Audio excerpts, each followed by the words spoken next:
যারা বলে ইমান মানে বিশ্বাস, এরা বলবে ইমান আমি তো অন্তরে ইমান এনেছি, আমি তো বিশ্বাস করেছি, আমি সালাত আদায় করি না, আমি সিয়াম পালন করি না, আমি ইসলামের আরো হুকুম আহকাম এগুলো মেনে নেই না, এগুলো পালন করি না, তাহলেও আমার ইমান আছে। যারা বলবে ইমানের অর্থ বিশ্বাস, বিশ্বাস মানে তো শুধু অন্তরে বিশ্বাস।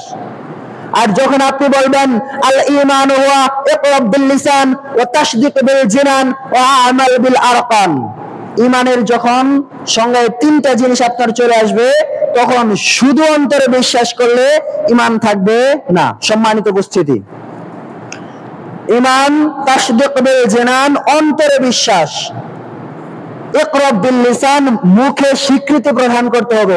আপনি অন্তর থেকে আল্লাহকে বিশ্বাস করেন কিন্তু মুখ থেকে স্বীকৃতি প্রদান করেন না। মক্কার মুশরিকরা আল্লাহ সুবহানাহু ওয়া তাআলাকে বিশ্বাস করতেন, কিন্তু তাদের বাপদাদার ঐতিহ্যের ভয়ে অনেকে মুখ থেকে স্বীকার করতে পারে নাই।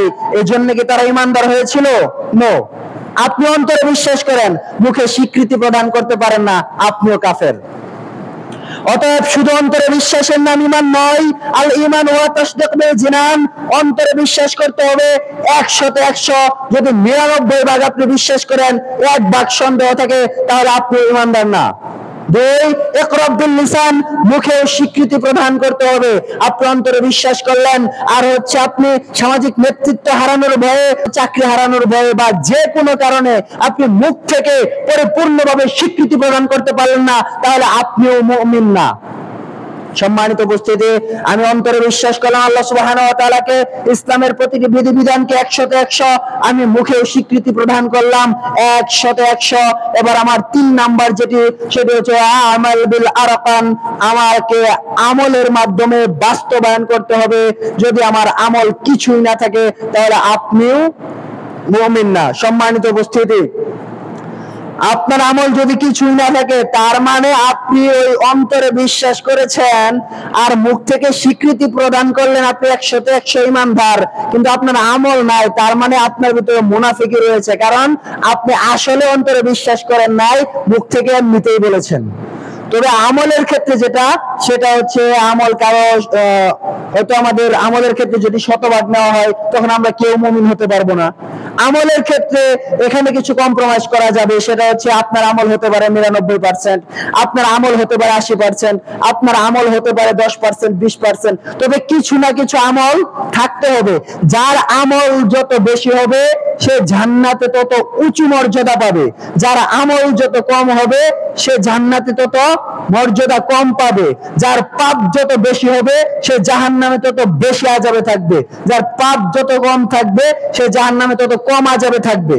তাহলে বোঝা যাচ্ছে আমলের ক্ষেত্রে কম বেশি করা যায়, কিন্তু 1 নাম্বার আর 2 নাম্বার যেটা, মুখে স্বীকার করা এবং অন্তরে বিশ্বাস করা, এক্ষেত্রে যদি বলেন আমি 99% বিশ্বাস করলাম, 1% সন্দেহ রয়েছে, তাহলে আপনার ঈমানই বাতিল।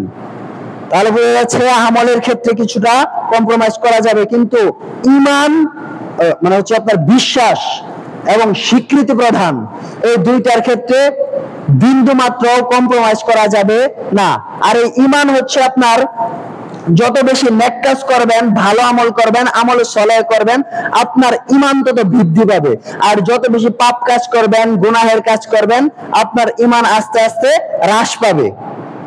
আমলের ক্ষেত্রে ভালো আমল করলে ঈমান বাড়বে, খারাপ কাজ করলে ঈমান কমবে, কিন্তু বিশ্বাসের ক্ষেত্রে বাড়বে আর কমবে না। বিশ্বাসের ক্ষেত্রে হয় ঈমান আছে, না হয় নষ্ট হয়ে যাবে। এবং স্বীকৃতি প্রদানের ক্ষেত্রে পরিপূর্ণ স্বীকার করতে পারলে আপনার ঈমান আছে, আর যদি পরিপূর্ণ স্বীকারের থেকে একটু বিন্দু মাত্র কমে যায়, তখন টোটালি বাতিল। সম্মানিত উপস্থিতি, এটা হচ্ছে ঈমানের সংজ্ঞা। তাহলে আমরা বুঝলাম ঈমান হচ্ছে 3টি বিষয়ের নাম। ঈমান শুধু বিশ্বাসের নাম না, বিশ্বাস হচ্ছে আকীদা শব্দের অর্থ বিশ্বাস। ঈমান 3টি বিষয়ের নাম, অন্তরে বিশ্বাস, মুখে স্বীকৃতি এবং আমলে বাস্তবায়নের নাম ঈমান।